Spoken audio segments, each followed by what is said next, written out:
Send a maniac to catch a gutter. Oh, you know that's Demolition Man, and I switched it up, but who cares? Kevin Goatee here, gutting the sacred cow. Oh, baby, do I have a happy one here for you. I got my old pal Kevin Israel back in the co-host seat where he rightfully belongs. And today he gets to watch a film he's never seen, and that is 1995's Heat. Who hates Heat? Christian Finnegan, the man from Chappelle's Show and various other Comedy Central specials. Best week ever. He hates Heat. Big time hates Heat. Now let's see if Christian Finnegan can throw dirt on the old fossils known as Al Pacino and Robert De Niro in Heat. I just want some chips, man. That's it. That's it. Just some chips. Turn that over, man. It's burning. It's burning. Turn that over. Kevin Israel, buddy. Great to see you again. It's great to see you, but I hate this part. Name that film. I don't know. Christian Finnegan is our guest. He was a monster gutter for the Blues Brothers episode, and very, very fine job, as I agree with him on his thoughts on that. Christian, you have any idea what that quote, what film that quote is from? Can I get a repeat, please? I just want some chips, man. That's it. Just some chips. Turn that over, man. It's burning. It's burning. Turn it over. Not a clue. I'm completely a blank. I was going to choose the obvious quote, but it's too easy. Oh, you have a guess? Amistad. No. Thankfully, you did not say Schindler's List, because that would have been even worse. Oh, wow. The answer, I'll tell you what, I'll give you the quote from the same film. Can I have the knife, please? Still a blank. Golden Child. Golden Child. Oh my God. You know what? I don't think I've ever actually seen that entire movie. You know what? You haven't missed much because it stinks. Yeah, that's one of those movies that I would always... 2 lines. Yeah. In the 80s on HBO, it would always be on, and I'd be like, I should watch this because this looks like something I'd want to watch, and I just never did. The only thing I remember is the main lady in it. She gets there's no like actual flesh in that movie, but she gets doused with water of some sort, and I aged a bit while watching it. You learned something about yourself? Yeah, I was like, what is that feeling I have? But I want more of it. I will listen. Let's make things very easy, guys. Anytime you see the words letters PG-13 next to Eddie Murphy movies, they're not good. Yeah, except Nutty Professor, I guess. Yeah, that's Professor, is Bowfinger rated R? Bowfinger's probably rated R. I think it's rated R. Kevin Goatee, Kevin Israel, Christian Finnegan. Here we are, kids, Gutting the Sacred Cow, the best movie review / movie debate podcast out there, where guests are invited to pick a film they find overrated or hate. But here's the twist. They must find the film they choose must have one of these criteria met. Widely beloved, critically acclaimed, financial success. Christian Finnegan has chosen a film that has met a lot of, actually all 3 of them, I say, and a film that Kevin Israel has yet to see until now, and that is 1995's Heat. A budget of $995, as I had mentioned, of $60 million. A box office haul, $187.4 million. Turn that into 2023 money. $118.9 million budget. Box office, $3,715 million. Not bad. That's pretty good. IMDb, boys, as we know, 1 through 10 with decimal points. Christian, what do you think Heat has scored on the old IMDb? I'm going to guess it scored rather high because, I mean, just based on the opinions of people that I know, I'm going to guess an 8.4. Kevin Israel. 8.8.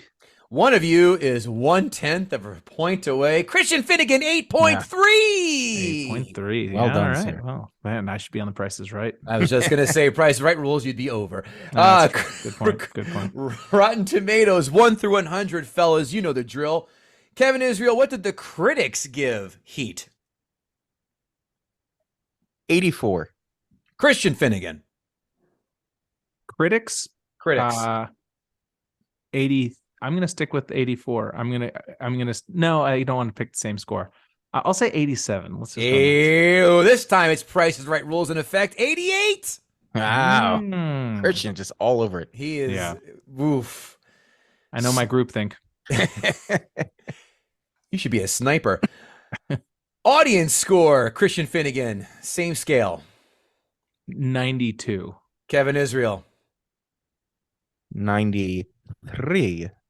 One of you is also won both showcases in The Price is Right. Kevin Israel, come on down. 94.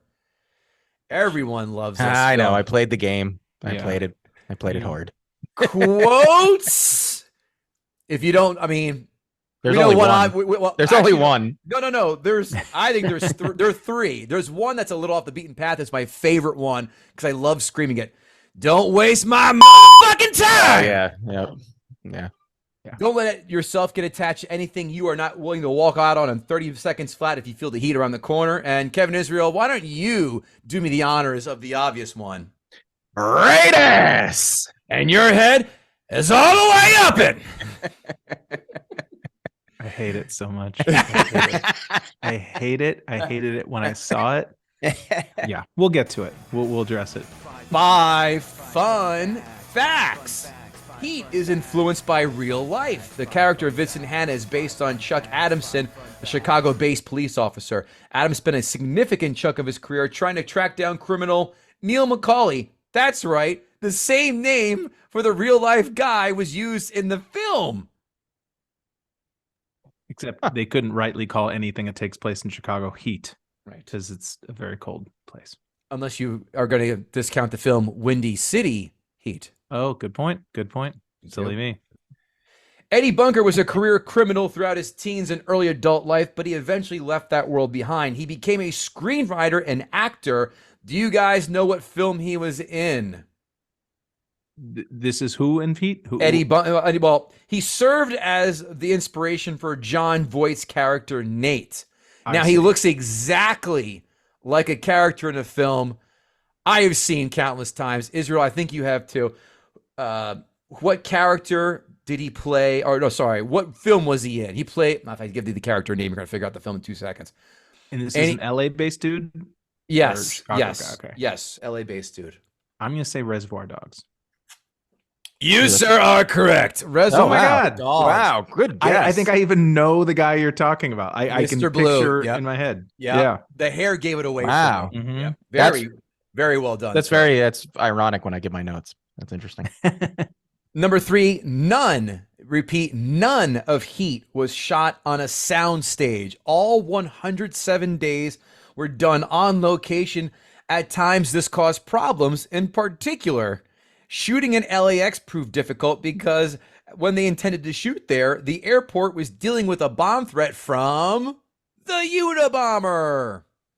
Oh, man. Does that just take you back in the DeLorean to time? This is just like a 90s really walk crossing of the historical streams. I mean, another year before that, and we're in OJ Bronco territory, fellas. Yeah.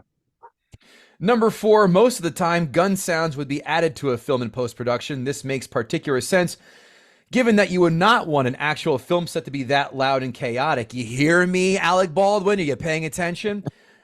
Mann did not take this route with Heat. Instead, the big gunfight showdown, Mann placed microphones all over the shooting location to capture the noise from the live guns.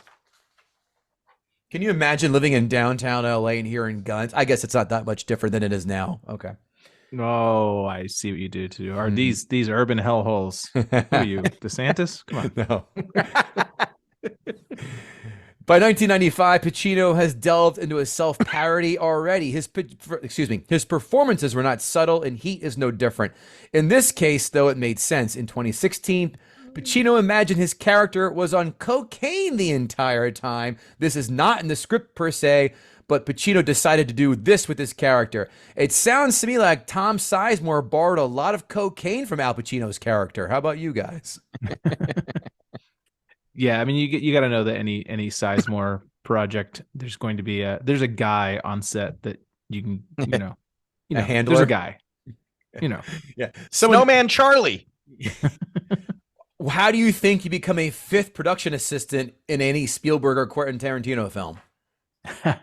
Yeah, it's these what they call consulting producers. Yeah.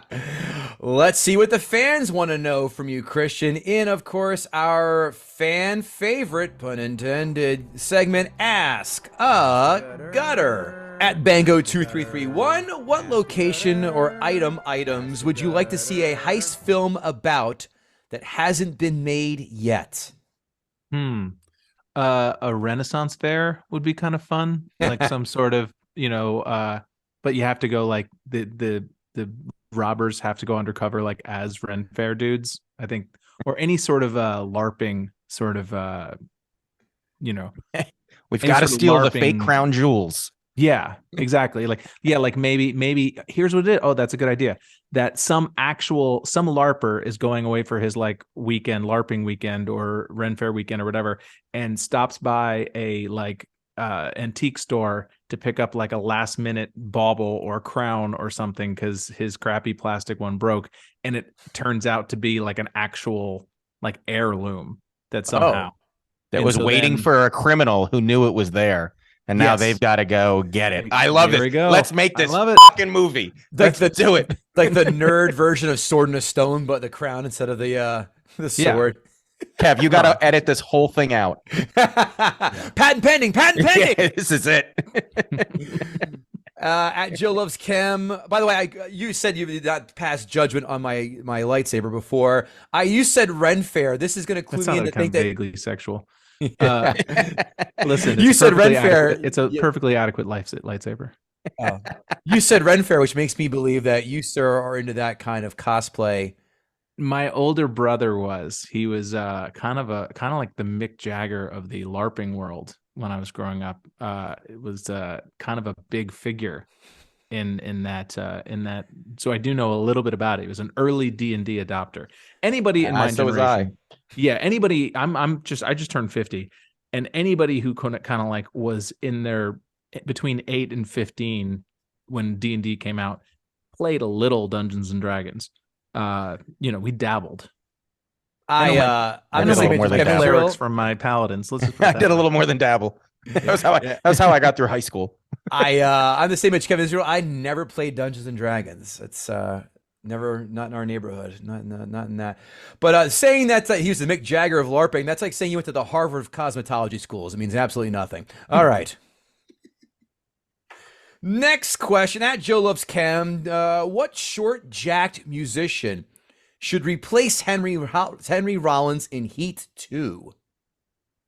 When I short jacked, the first came to my mind was Glenn Danzig, but Glenn Danzig. That's exactly he's what older I said. than. Yep. Yeah.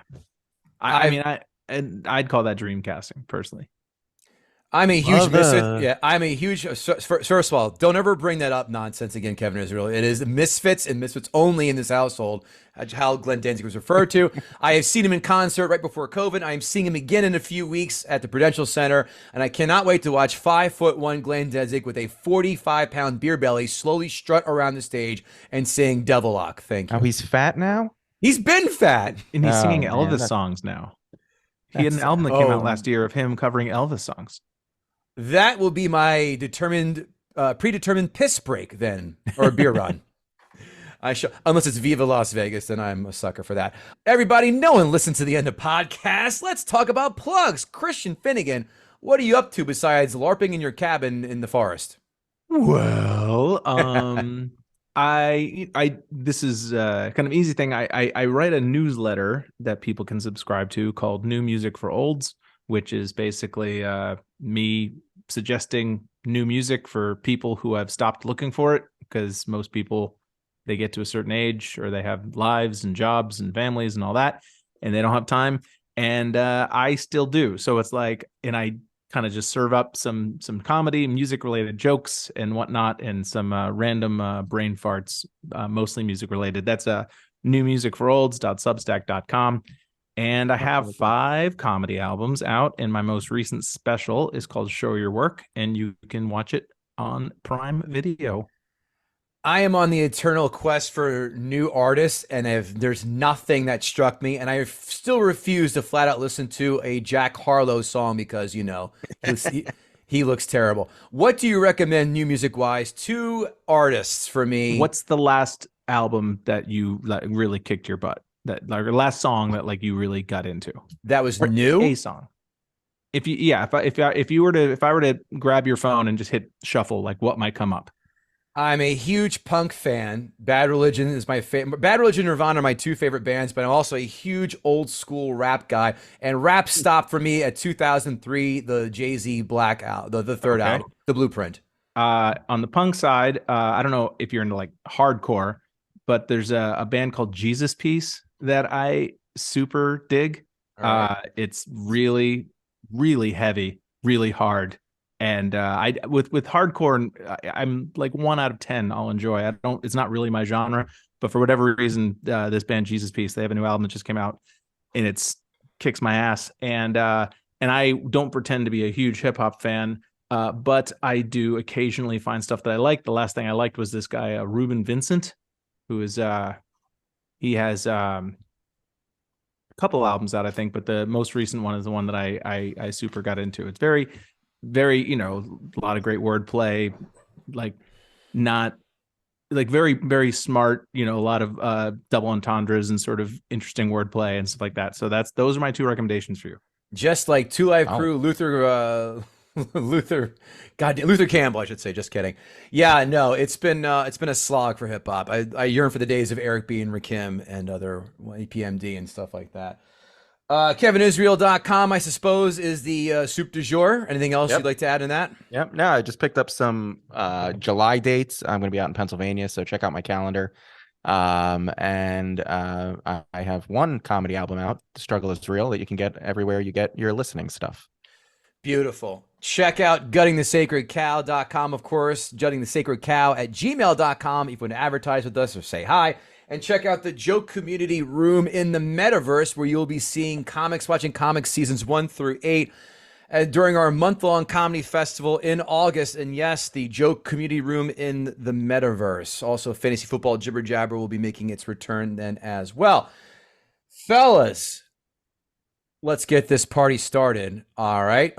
Christian, I think it's time we let you out of your cage, kind sir, your rusty cage, as Soundgarden would say.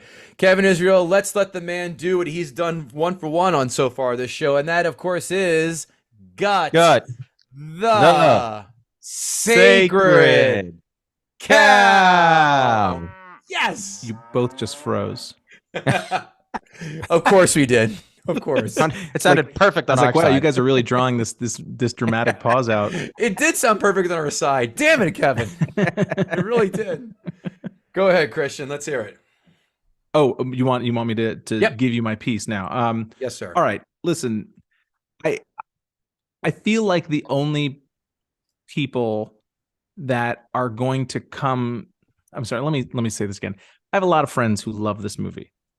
And people I respect, not just people who I happen to be friends with, like people whose opinions I revere in many ways. And I've come to the conclusion that the only way this all makes sense is that they're lying, because they're not stupid people. They're very smart people. And to the extent that I think the whole world is lying about this movie, I don't understand. And it's not that it's like miserable. It's entertaining. There's good scenes in it. There's great lines. There's some good performances. It's pretty to look at. The music is nice. But the main thrust of the movie, it's all based on the idea of if there's one line that I think it's said 40 times in the movie is, this crew is good. This crew is good. And here's the problem. No, they're not. They're a bad crew. They're terrible at being bank robbers. And we have no evidence of them actually being good other than Al Pacino repeatedly saying it.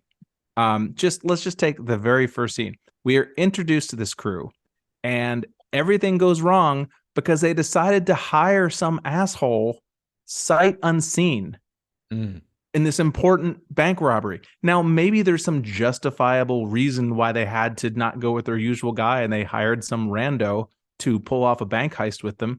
But we don't see that. All we see is terrible hiring practices. Because it's not like this guy Waingro, who's of course the sort of the bad guy, if there's one singular bad guy in the movie.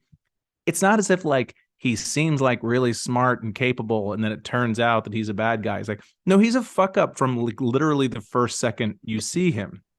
And the first opportunity he gets to fuck something up, he fucks it up and murders this dude, and then that's kind of the inciting incident that starts the whole movie. Fine. That's totally fine. But the entire movie rests on the premise that these guys are just utter professionals. These guys are just pros. What is the interview process to get into this crew? Do you take down scores? Yeah, Oh, you do? Oh, okay. You've been to jail? Oh, you're not as good as I thought then.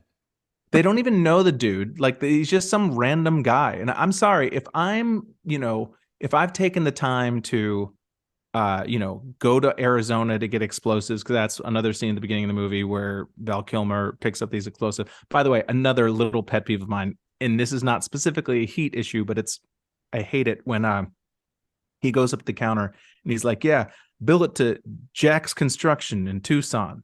And the guy's like, oh yeah, Jack's Construction.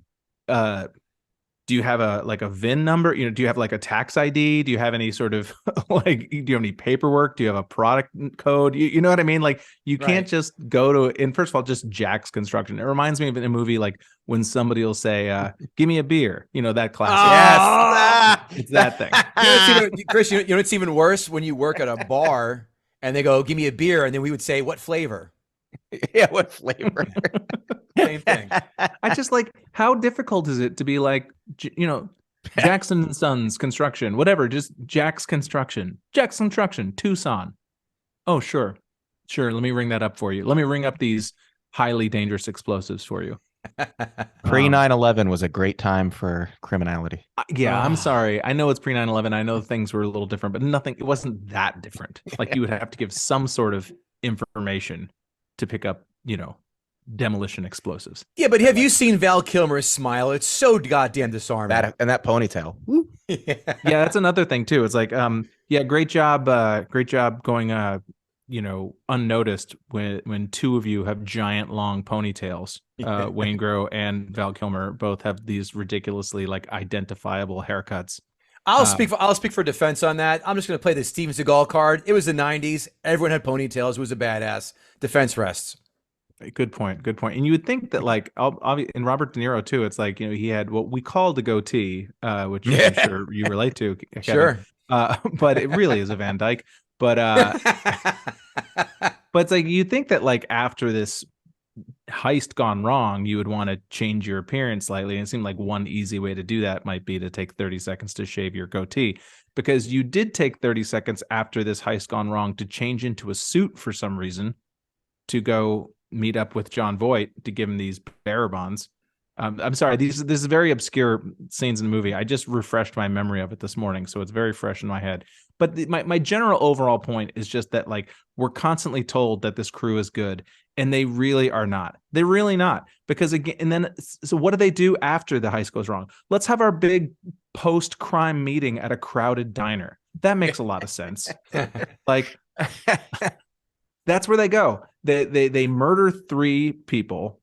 And then they decide to go to Bennigan's to have a quesadilla, and then Robert De Niro bashes Waingro's face on the table, and one of the other customers like is shocked, and then Tom Sizemore gives him the like mind your own business look, which is kind of a cool scene, but it's just like, you guys are trying to get away with this, right? Like, right. Maybe not a good idea to be just causing a major violent scene in a diner after you've just murdered 3 people. And then, by the way, I hate to interrupt for 1 second. I rewound that scene several times for one reason only, because I was staring at it like an autistic kid trying to count the number of paper clips that fall on the floor. Why? Because I was trying to ascertain if that was indeed the same diner that Honey Bunny tried to rob in Pulp Fiction with Samuel L. Jackson and, of course, Travolta. There were many angles to go, man, that is that same Hawthorne diner that it was. And I looked on the internet and nothing could confirm that. I feel like it's too narrow. Yeah, I thought it was too. That seems too narrow to me as well. Yeah, but the Pulp way Fiction that one is wider, right? Yeah. I think the strip along where the windows were, that's what kind of like that looks very familiar, because I've seen Pulp Fiction probably 200 times. I don't know. I'm exaggerating. Yeah, that's a good point. It's possible, but also it's like, all right, so now you're going to murder this guy, right? Let's take him out to the parking lot after we've just weirded everybody in the diner out by bashing this guy's face on the table. Let's blow his brains out 20 feet from the big bay window that everybody's sitting at. And then when the police come by and you have to wait a second, don't bother holding on to Waingro or sort of keeping your foot on him or something to make sure he doesn't run away. It's just like, these are very obvious mistakes to me, which is fine, but it just feels to me like they're more a Coen Brothers crew. You know what I mean? Like it feels much more like, Cruel Intentions or something like just some bumbling crew of doofuses than, some highly orchestrated, band of crime commandos. So that's my main frustration with this movie, is that the central premise is flawed. Two, this is really where Al Pacino was where he gave into his worst impulses, where he stopped being an actor and started being a performer in a bad way. Do you know what I mean? Like I just think it's really embarrassingly corny to me. And it's like everything that is sort of bad about Al Pacino's performances over the past 30 years to me are like traced directly to that movie. I'm trying to think of like, what was he in immediately preceding this? Was Scent of a Woman before this? Scent of a Woman. I think it was. I'm pretty sure. I'll do a quick Googs. I'm pretty sure it was. But the film that really, when was Devil's Advocate? That's exactly my next point. Devil's Advocate was a real official stamp of Al Pacinoism, I think. See, I would prefer Devil's Advocate 100%, because it's a silly movie, and so I'm fine with him being silly in it, and he's playing the devil and whatever. But to me, it's like 92 nothing in the script. Nothing in the script calls for that performance at all. It just, to me, is very show offy, and it's a guy who's just kind of like, I'm gonna make this one all about me, is how it feels to me. Fair. So, sorry, Fair. Al. No. He's peacocking. He spends the entire movie peacocking and shouting random words. Well, he starts off talking, and then the last sentence is always just yelling. Yeah, it's like A, B, C, D, E, F, G. Gonna get some coffee and a newspaper tomorrow morning. Who wants a napkin? I kept doing that. Ashley got so mad at me. I kept going, hoo-ah. She was like, would you stop that? I was like, I can't. Yeah, I think I was on a serious radio show once, and we were I can't remember if we were doing Adam Sandler doing Al Pacino lines or Al Pacino doing Adam Sandler lines, but either is funny great. either way.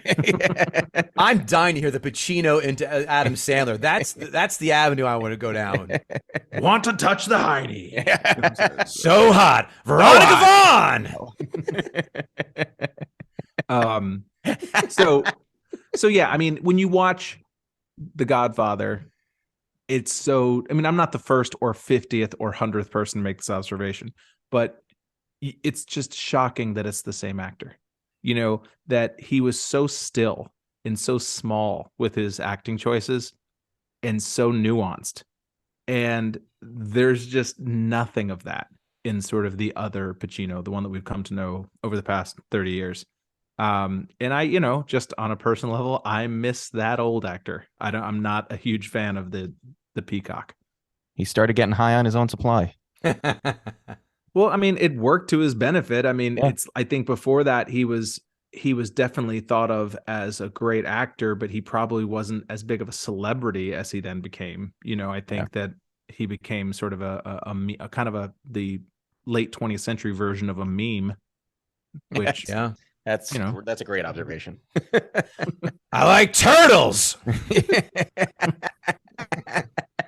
All right, next up, on the other end of the spectrum, De Niro's character is a complete cipher. Like, there's nothing particularly interesting about him or his performance in my mind. Like, if they had met in the middle, I think the movie would have been a lot stronger. If De Niro gave us a little bit more and Pacino gave us a little bit less, and it's whatever. He's a driven guy, and he's not a very showy dude emotionally. That's fine, but it makes the central love story completely unbelievable to me, because there is absolutely nothing about him that would make a woman be like, I've got to meet that guy. He's just some random dude, completely charmless. He's utterly charmless. And there's a thing that happens in movies, and I'm sure that there's probably a name for this trope, but where the female lead falls for the male character and you think about it, the only reason is because he's the main character of the movie. Like there's nothing that character has done that would inspire such, adoration or interest. You mean every single John Cusack rom-com like that? Perhaps, maybe. I like High Fidelity, by the way, but that's another story. But do you know what I mean? That it's like if this dude wasn't the character we were following in this movie, what in the world would make? First of all, what would make her start a conversation with him at the diner anyway? When she asks him what he's reading, it's a book about metals. Does that seem like the kind of thing that a woman was like, "Oh, I got to hear more from this dude.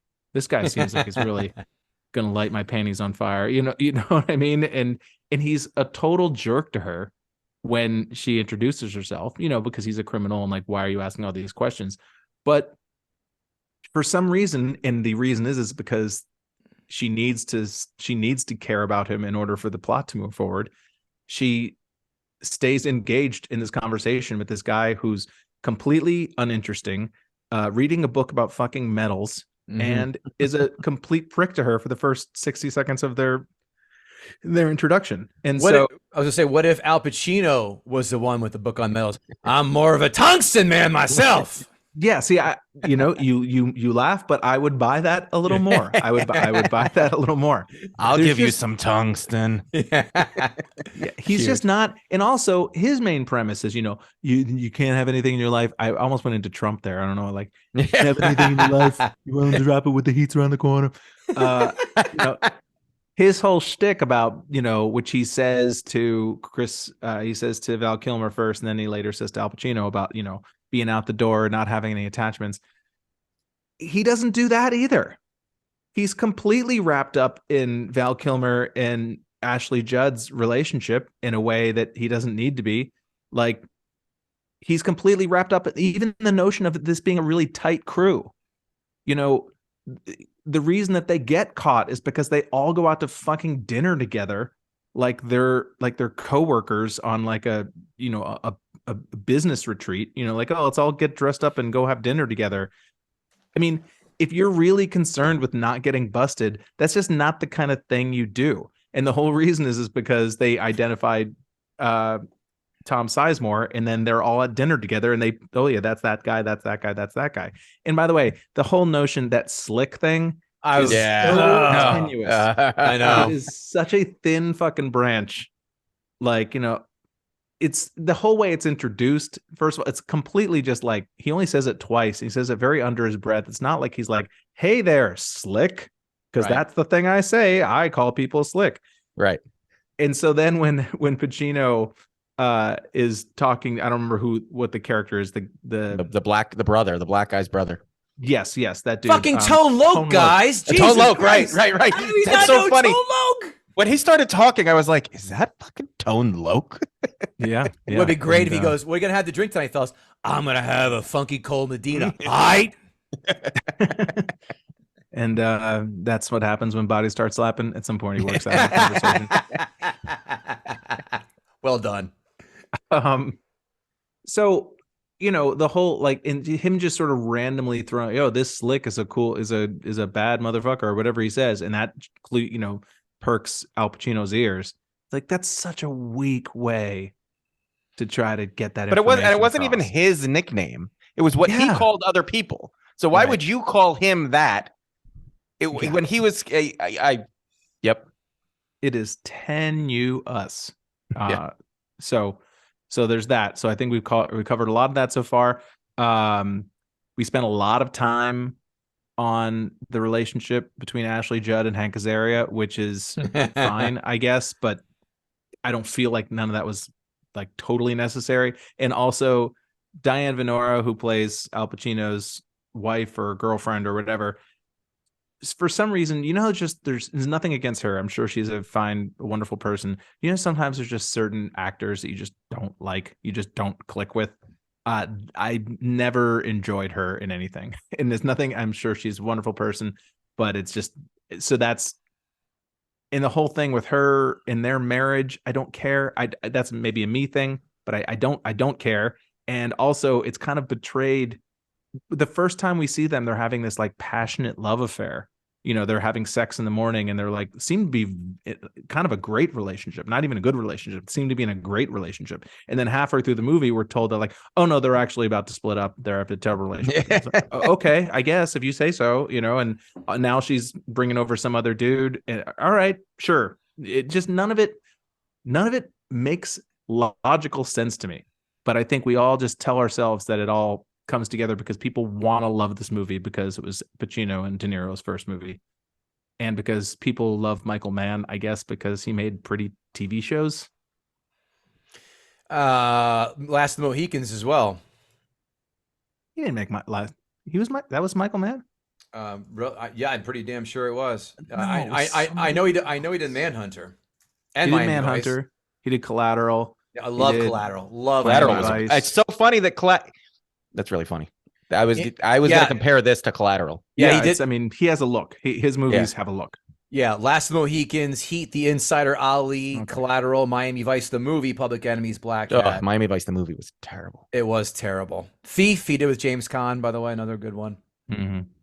So he's got some good ones in there, and then Black Hat with Chris Hemsworth. Ugh. I didn't even see it. No one did. That's why no one knows about it. I'm trying to think if there's any other major points that I want to hit. The shootout is fucking long and stupid. The stairs scene in John Wick 4 was less indulgent than the shootout in Heat. Yeah, but at least neither Al Pacino or De Niro decided to fall down 2 flights of stairs and then was able to stop himself. But no, Keanu had to fall down an additional 7 flights of stairs like a Looney Tunes cartoon. Well, I mean, yeah, at least though with that, it's like there's obviously a comic book silly element to it. It's like intended to be kind of silly. The shootout in Heat goes on for so long, and they're so completely indiscriminate with their shooting. Not just the criminals, the police. They're having it's like the Battle of Fallujah in the middle of downtown LA. Like, do you know how fucking fired those cops would be immediately? It's absurd. First of all, they're running through the streets with machine guns, which I don't think that's something that happened in the 90s, that cops just ran around just firing off round after round of just flurries of bullets. And there's no, how many civilians would have died in that? Hundreds. And then afterwards, they just go back to doing police work. It's I don't know. I kind of feel like there'd be some paperwork to fill out. Well, those cops ended up shooting like stormtroopers anyway, so there weren't any casualties besides a couple of the bad guys. Yeah. Well, and it's just and of course, Tom Sizemore picks up the little kid, as a human shield, which, fine. The character's a scumbag. But I don't feel like the movie ever really tells us. It kind of makes us feel like we're supposed to like these people. You can have anti-heroes, you can have criminals that you still care for, but I don't think you can fully violate it to the degree of having a guy pick up a child as a human shield and then have me continue to root for him or his cohorts from that moment forward. Do you know what I mean? Any sort of bond you have with those characters is completely severed at that point. And so at the end, when spoiler alert, when Pacino finally kills De Niro and they have this moment where they're holding hands, I'm like, this dude is a murderer. He is a mass murderer. They're all murderers. You're a murderer. Who am I supposed to like here? You're all terrible people. But I don't feel like that's the point of the movie. That's just the way I felt. Fair points. It's not like Barry, where it's at the end of it, you kind of have to come to the conclusion oh, this dude is a piece of shit who deserves to die. Where you've gone through that journey. With these guys, I feel like even at the end, you're supposed to be oh man, it's a shame that one of them had to go. It's too bad they couldn't both have found a way to be friends and move on. No, they're garbage people. Sorry. No, that's all fair. Are those your points? Is that all? I think so. And also just that Michael Mann, like a lot of LA Hollywood people, thinks LA is more interesting than it is. They all try to romanticize LA because they all live there and because it's cheaper to shoot there, obviously, because that's where everybody is. But it is an inherently unromantic place to me. It's a bunch of city people living in the suburbs, and it is a fundamentally unattractive city. No matter how much you try to pretend that, like, the first scene is Robert De Niro getting off the subway, which 11 people in Los Angeles have done, and lived to tell about it. It all takes place. All these movies that take place in downtown LA. It's like, I've been to LA 30 times. I've been to downtown LA once or twice, maybe. Same. Well, not 30 times. So I've been there a couple. Give me number 1 to 10, Christian. What'd you think overall? I mean, it's not without redeeming qualities. Like I said, the music. I like the music. It's shot in it's slick. There's like Michael Mann's style was very slick. It's very, sexy, adult sexy. Yeah. I'll give it a 6. I'll give it a 6. Oh wow. Okay, higher than I'll give it a you were gonna come out. 5. I'll give it a 5. Ah, see, there we go, Kevin. Well, see, I'll give it a. I would. All give it took was one wow. Well, I would give it a 6 if everybody else didn't think it was a 10. That's fair. Because That's fair. everybody else thinks it's a 10. I'm demoting it to 5. I don't think people think these are 10s though. I mean, I don't know, man. There's a lot of people. Maybe it's like it's become kind of a meme thing, but it's like there's a big Heat cult, at least on my timeline.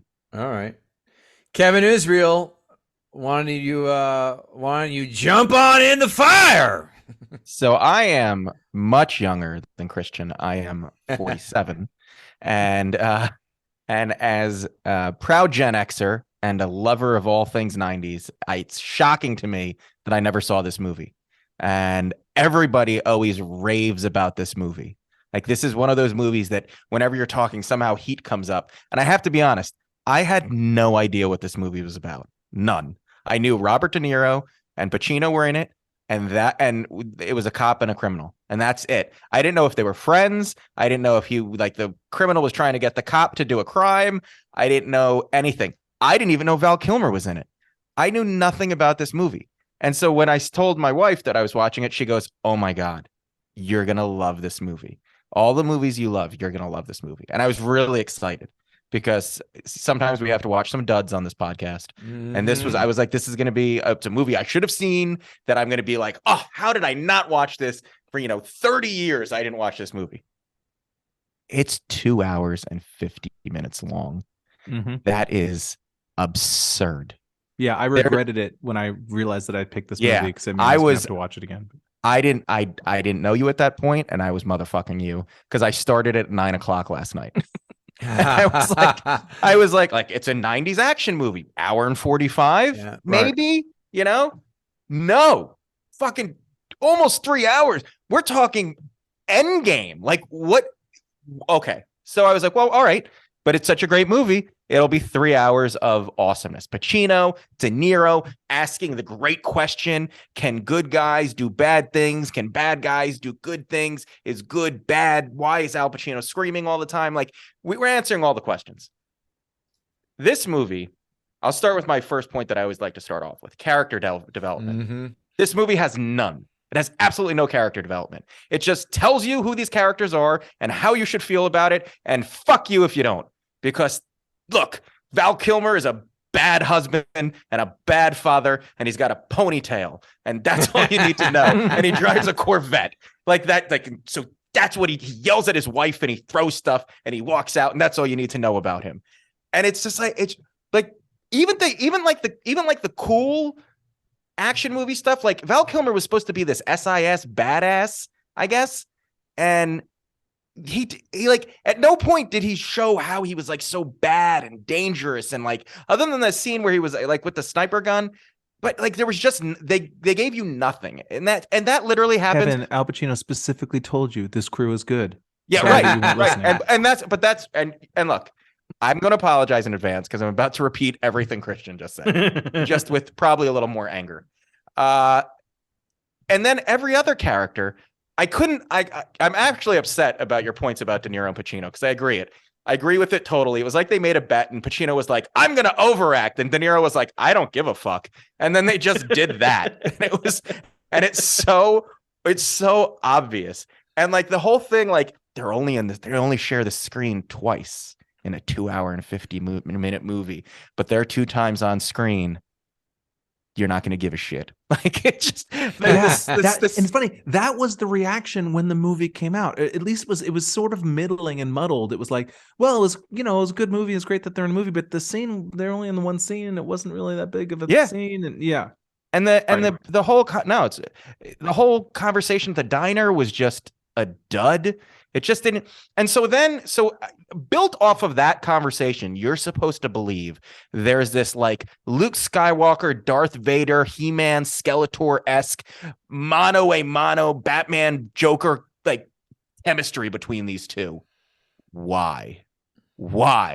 Nothing happened. At least if there was a scene like in The Fugitive where he could have shot him and he didn't, or like something happened.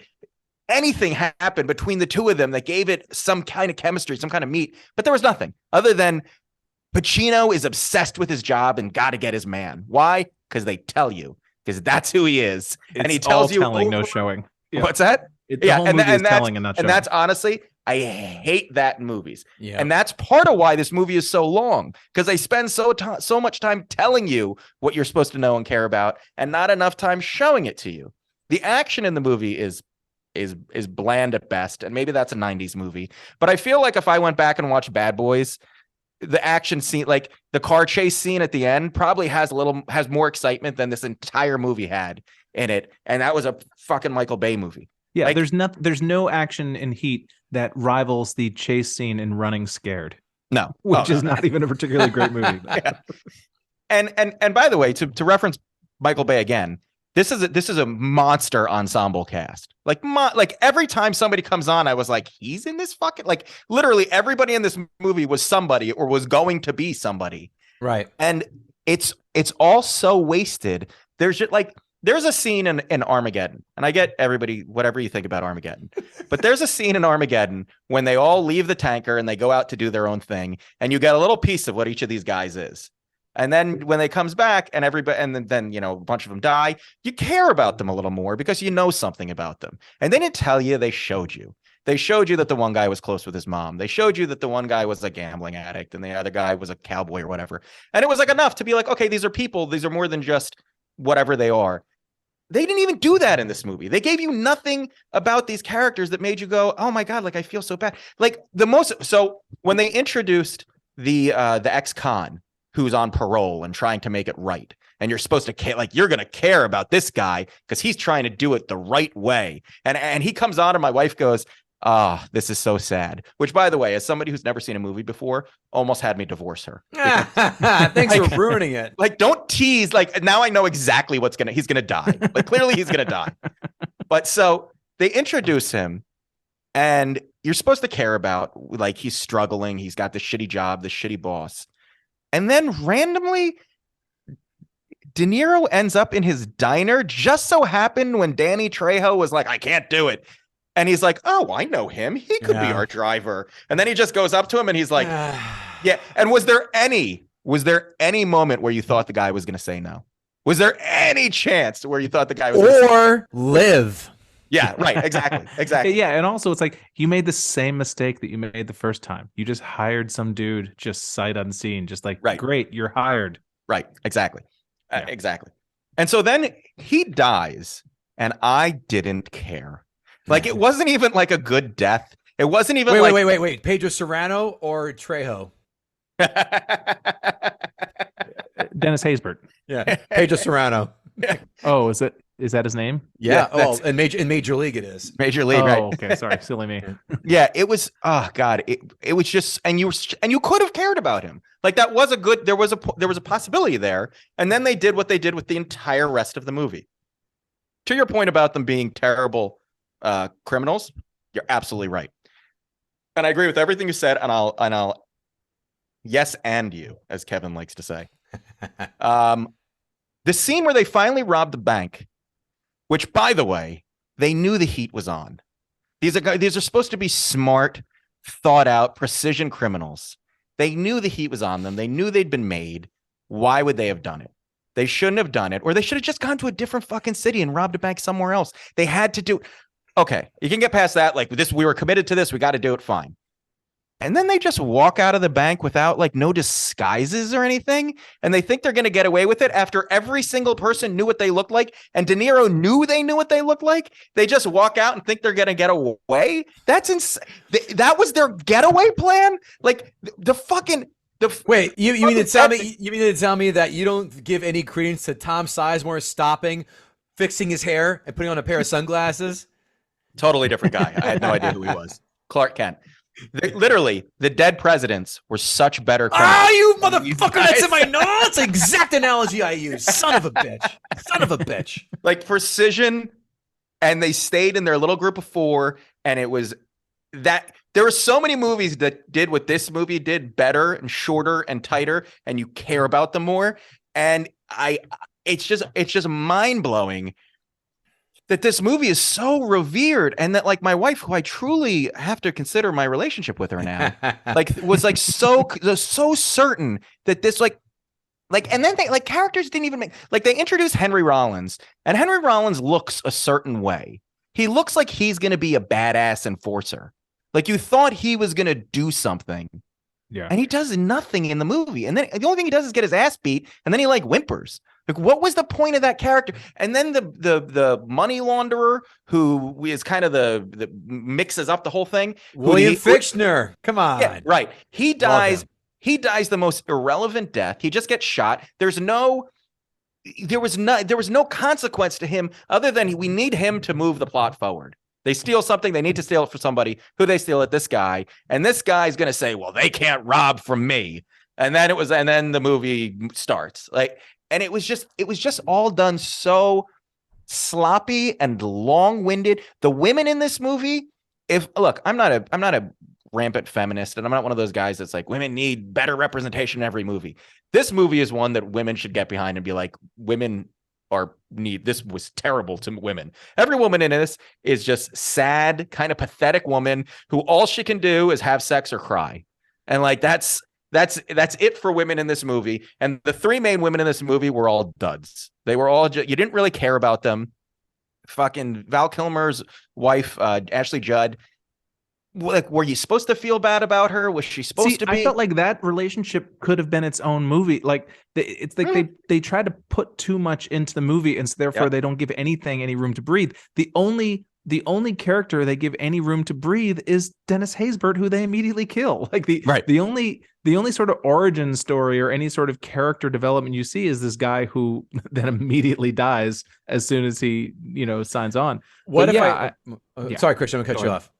What if I told you that there was a sequel, but in a book form, called Heat 2, where it all focuses? It did. It all focuses on Val Kilmer's character and how he survived, and what he's been up to after that. 2 last and flashbacks. Go ahead. That's it. First of all, I've already forgot what my one point was. Sorry. First of all, Val Kilmer's character was like supposed to. No, I'm sorry, not Val Kilmer. Robert De Niro's character and the movie had like 4 chances to end, and it would have been a better movie. Like when he was driving away with the girl, the movie could have ended, and it could have been like, oh, he you know what? He realized that you don't always need somebody. You don't always need to be able to get away in 30 seconds or whatever it was. And like he found the woman, and he's going to go to Fiji, and like that's like it's a happy ending. Not the movie ending this movie clearly was going to, but it would have almost made more sense and been better for the character.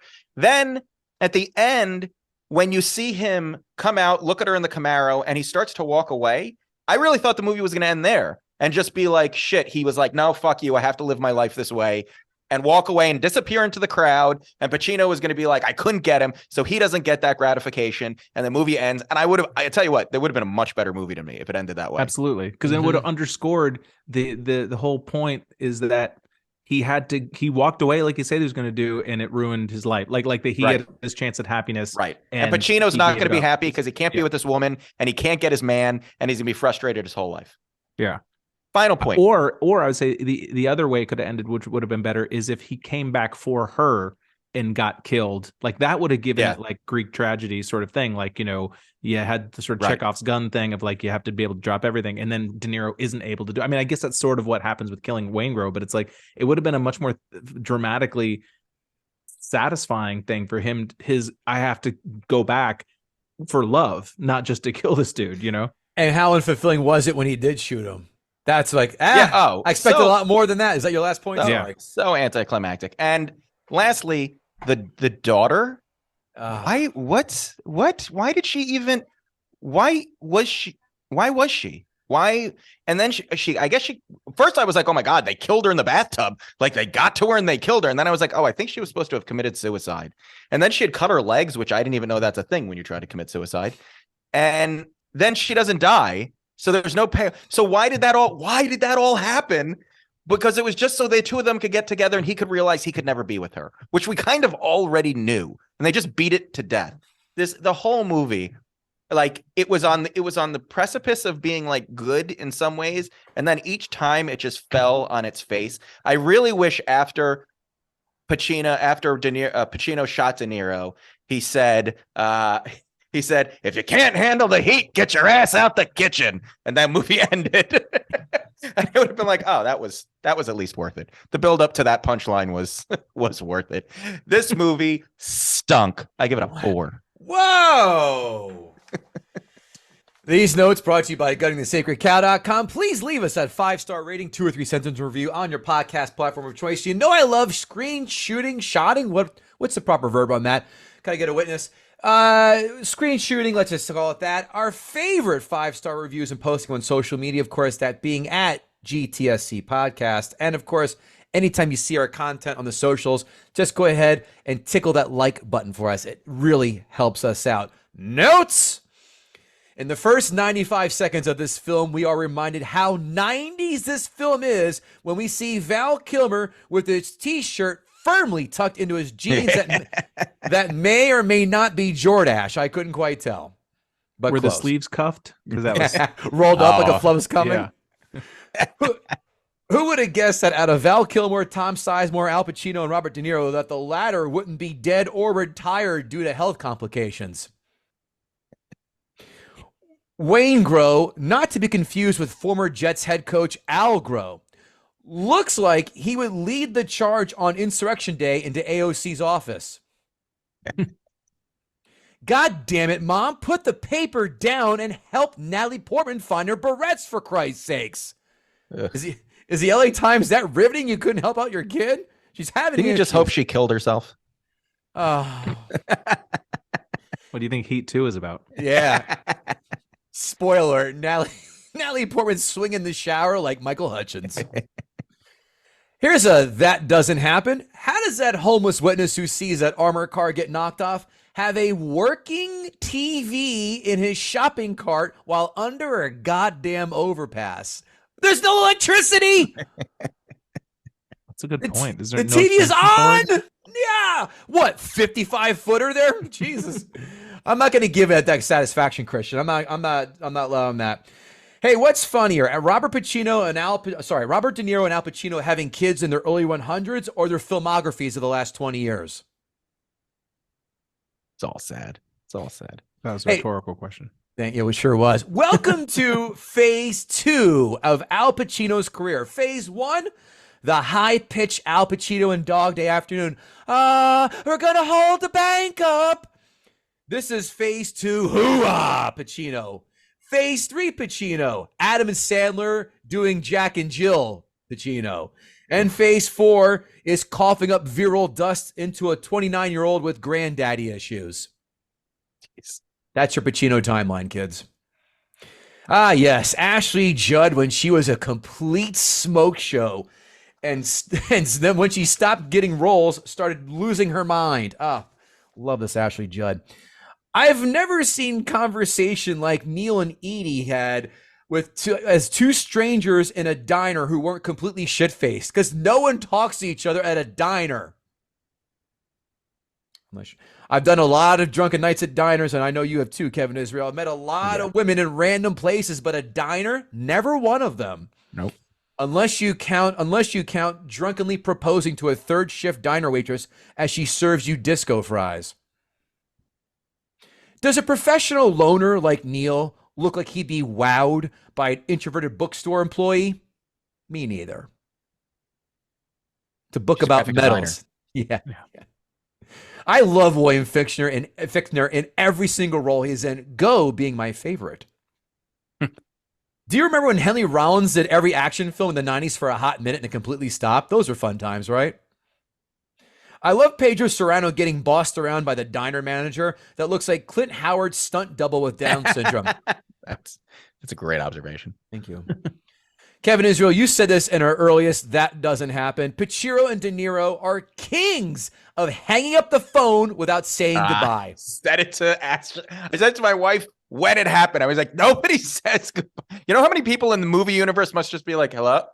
I guess you don't know. Okay. I guess. All right. Okay. Sorry. Guess we're done here. Holy hell, when they're in that club, they're playing a song by House of Pain that's not Jump Around? No. I had that album. It is Jump Around, but it's like a remix. It's the same I don't lyrics, think it is. No, it's not. Okay, It is not I'm Jump pretty sure Around. it's off their second album. I had both of those albums. My brother had the second album for only one song and one song only. Who's the Man from Who's the Man soundtrack. Yep. That shit still slaps. Tone Loc in 2 movies. When you knew you first saw him and you go, you know he's going to drop, all right, sooner or later. But he disappointed this time. What was the other movie? Ace Ventura. Yeah. He was the friend. I'm talking to an empty telephone because there's a dead man on the other end. That line was written by that specific writer, and he would have bet his entire life savings in 1994 when that script was being written that line would be as oft repeated as Hasta la Vista, baby would. But it didn't. If you're on the fence about Wayne Grove being a piece of shit, let's have him kill an underage hooker to really move your needle. And yeah, another subplot that like you could excise entirely would change the movie, not one lick. Nope. He killed a guy who couldn't hear. I think we got the point, fellas. Right. Point blank. I felt exactly what De Niro is talking about when making a snap decision and having to drop everything 2 minutes later when the heat's around the corner. You guys ever order an Uber and then 2 minutes before it arrives, you have to poop really bad? Do you try and squeeze it out, or you just say, fucking cancel that Uber? Because that happens to me every time I order an Uber for the airport. Every time. Who would have thought the voice of Apu gets to be Ashley Judd's side piece in this film? Yeah. How did the cops know that De Niro's crew would be at that refinery, and then through some Jedi vision was able to piece together that De Niro's crew was then taking pictures of them?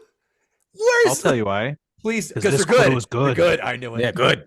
They're good. Are they good or what? How much do the people who work with Pacino hate when he'd go, you know why? And then he just didn't answer why. Because they're good. Oh yeah, that's I know exactly the scene you're talking about. It's like, you know, I think I know why. You know why? It'd be like, oh, here he goes again. Everyone, just go get some coffee. He's not going to tell us. They all just mouth it in sad unison together.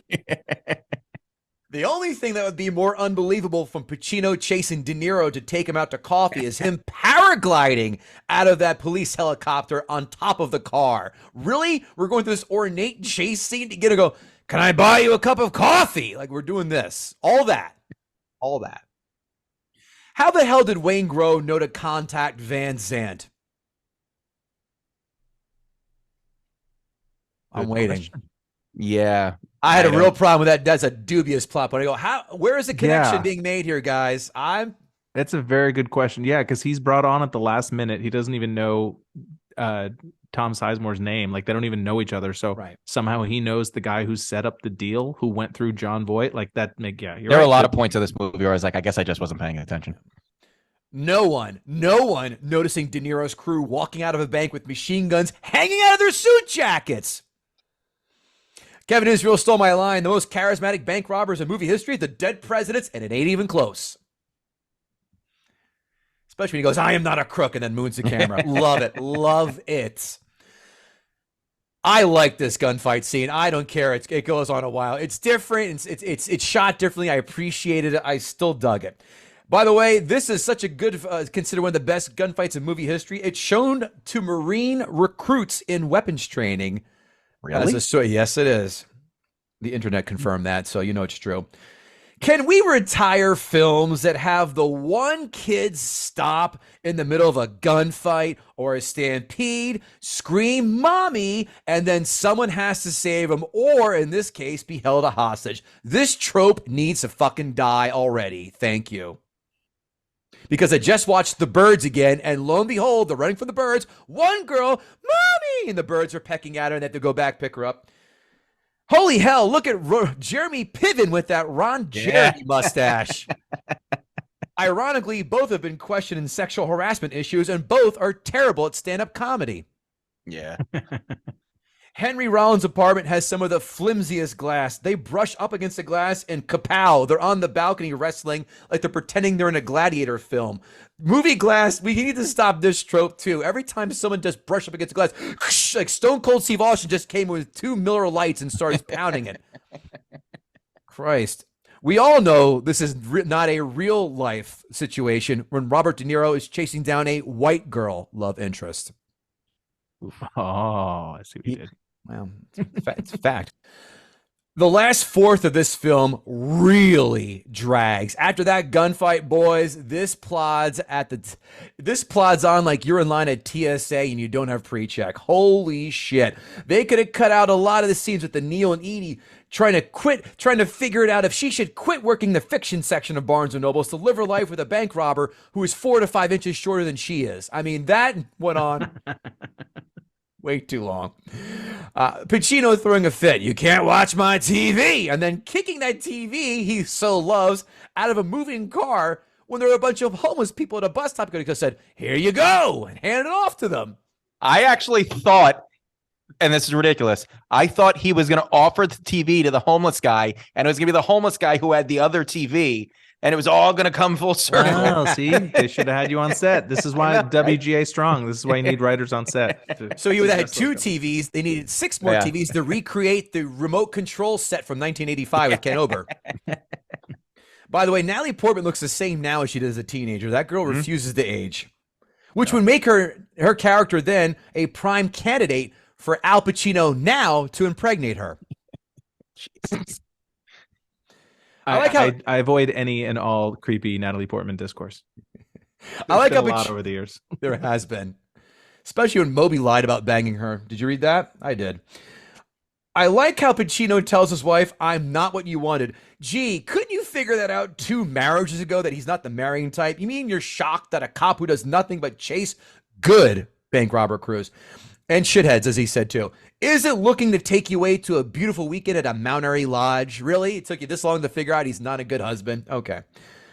This needed at least 20 minutes cut off, fellas. This was, I don't mind long films, but man, the editing here, let me guess, did Judd Apatow have his hand in that editing room? I think so.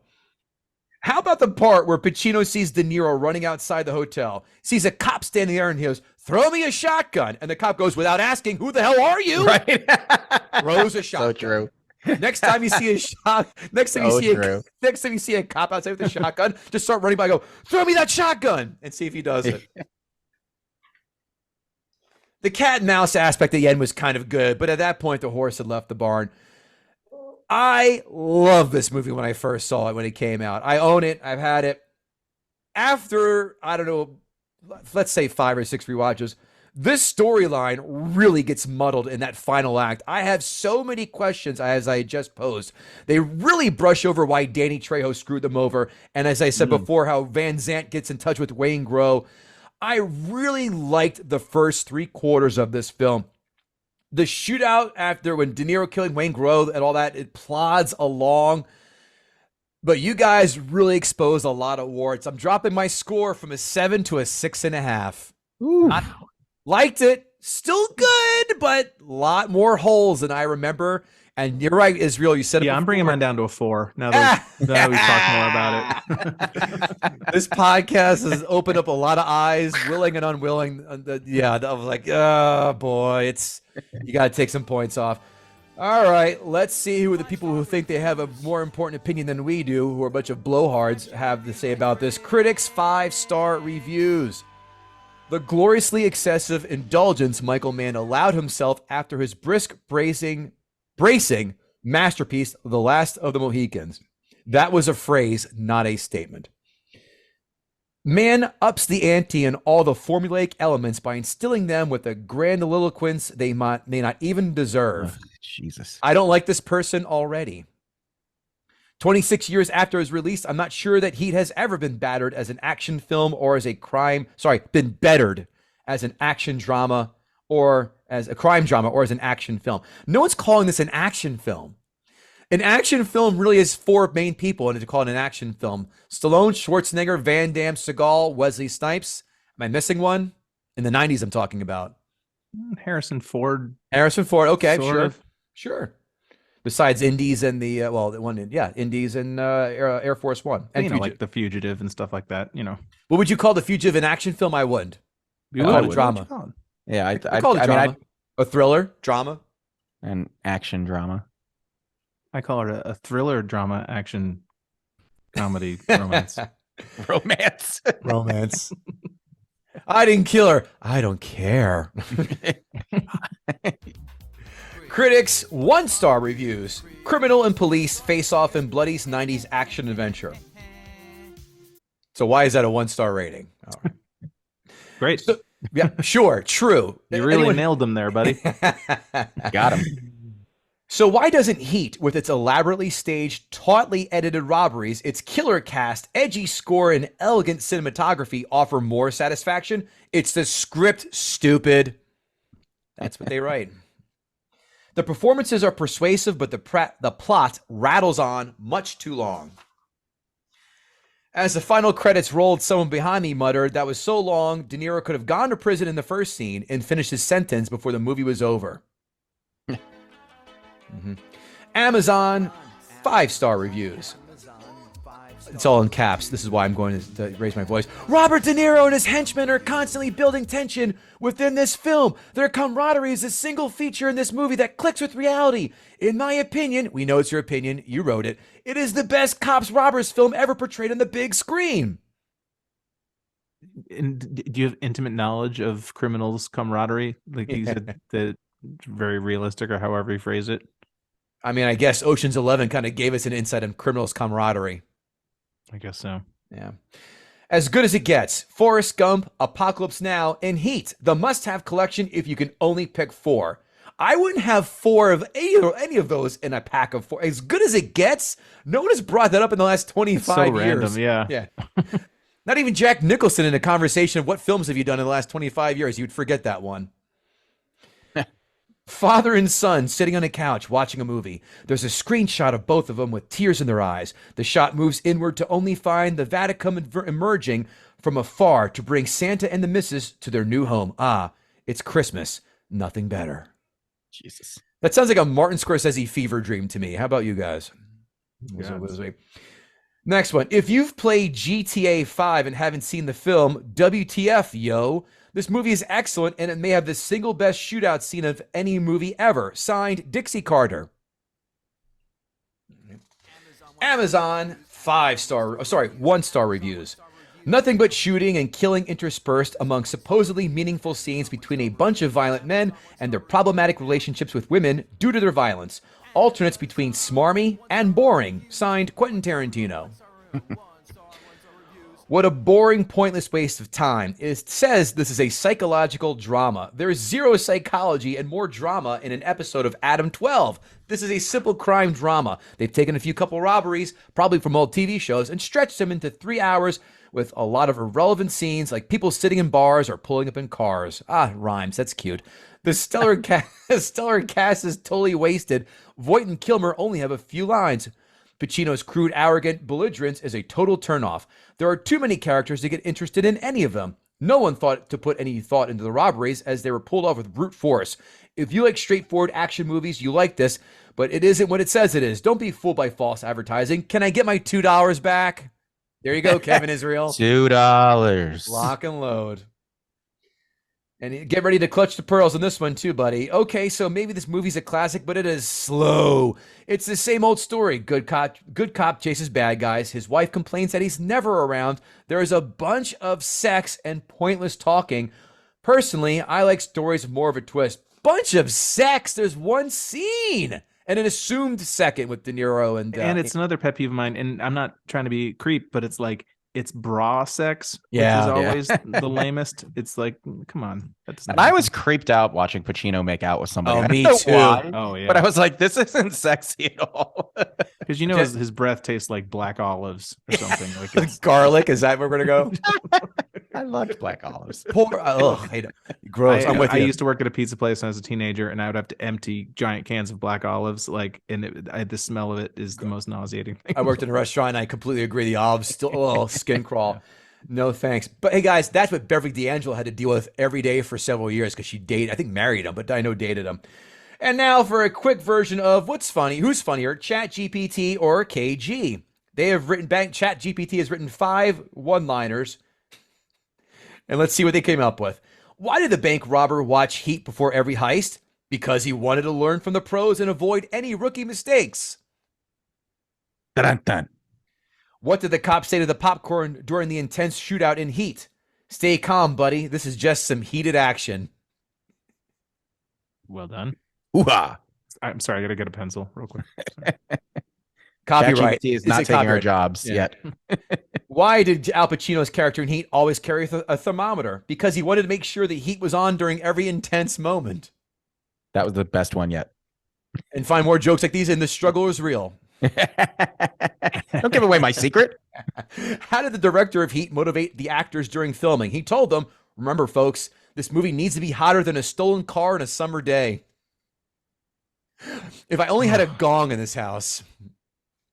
Why did Robert De Niro's character in Heat have trouble making toast? Because every time he got near the toaster, he couldn't help but think of the intense bank heist scene. All right, good. So that means KG is up 3-0 over KG wins Skynet. again. KG I love that wins again. AI thinks there's only one way to tell a joke. Yeah. Through that question and answer. Yeah. How can they clone people's voices to give up their social security numbers on prank phone calls, but they can't write a decent one-liner? Kevin Israel, did our buddy Christian Finnegan gut the sacred cow? I think he did. I think he did a fantastic job. He was a lot more concise than I was. But I agree with him 1 bajillion percent. A great job just dismantling artfully and precisely this mess of a movie that is far overrated.